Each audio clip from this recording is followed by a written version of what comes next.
All right, everybody, today I'm going to show you 3 different stitches that you can use to embroider letters. I'm using 3 strands of DMC embroidery floss on my needle. I have a knot on one end, no knot on the other end, and I'm going to bring my needle up from the back along the beginning of the letter, and I'm going to start with backstitch. To do this, you're going to move your needle up a little bit on your letter and make a straight stitch. Now, when we bring our needle back up through the bottom of the fabric, you're going to try to keep it even, and you're going to come up a little ways. And now we're going to bring our needle back to the end of that first stitch.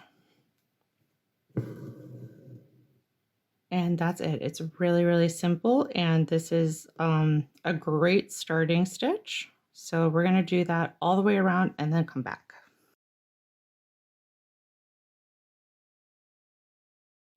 I'll show you how to end this as well.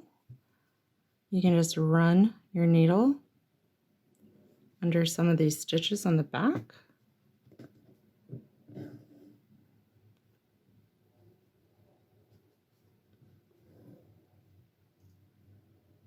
A few times.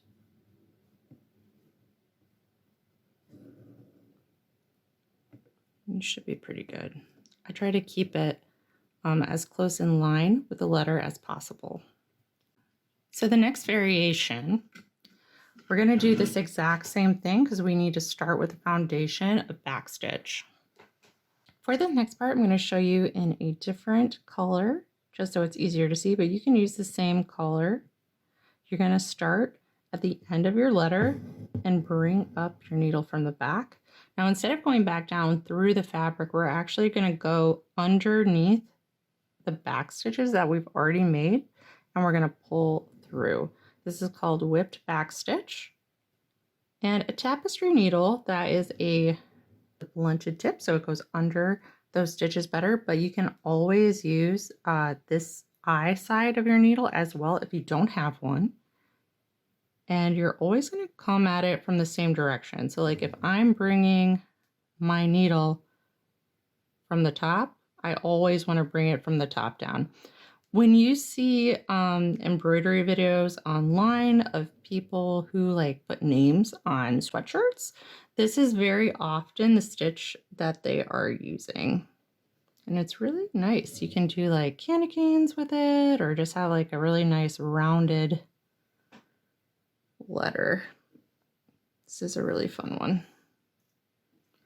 So we're going to go all the way around. I'm going to just show you this with a curved letter because I know that those can be kind of difficult for people. Oops. Okay, pull that through.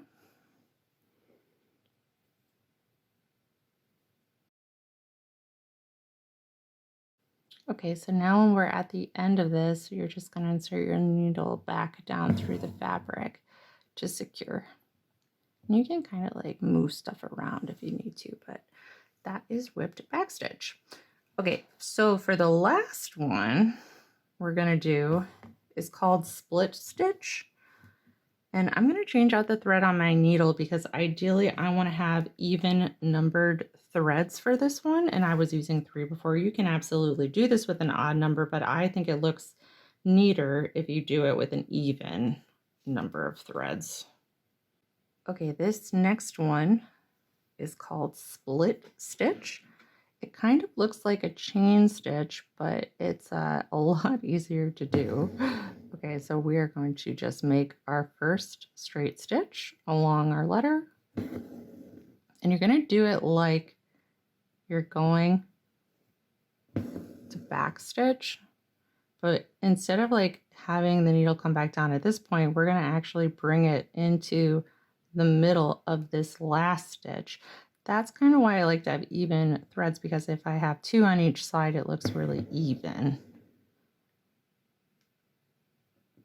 And this creates a really seamless line. So again, now we're going to go back in the middle of this next stitch.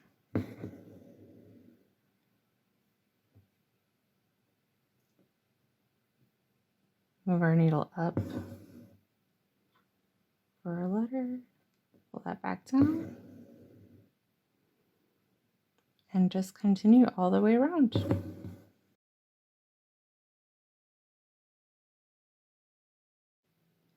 Now this one at the end, sometimes I like to just do like one smaller one at the end just to make it look a little bit neater. But there you have it.